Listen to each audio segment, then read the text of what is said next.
Let's take a look at these two examples. Again, we're supposed to convert BCD to decimal. Supposed to convert every 4 bits to 1 decimal digit. Remember, we're supposed to start counting bits from right side.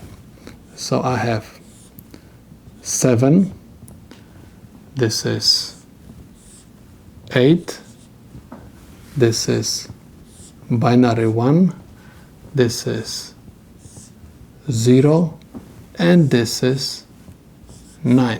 One more time. We have 1, 2, 4, 8. 4 plus 2 plus 1 is 7. 1, 2, 4, 8. I have 8 because 8 is above 1. And I have 1, 2, 4, 8. This is 1 because I have 1 over 1. Because I have 4 zeros, this is 0. And this one is 9 because I have 1, 2, 4, 8. 8 plus 1 is equal 9. And this is the solution to my problem. We have another example. Again, we're supposed to convert BCD code to decimal. Again, we're supposed to make the groups of 4.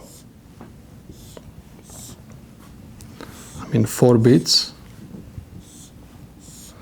And this is 7, this is 5, this is 6, and this is 8. One more time. We have 7 because this is 1, 2, 4, 8. 1, 2, 4, 8.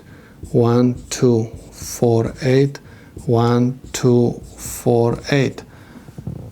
4 plus 2 plus 1 is 7. 4 plus 1 is equal 5. 4 plus 2 is equal 6. 8 is above 1. That's why I have 8. And this is base 10. So this is the decimal representation of this BCD code. This is the solution to my problem.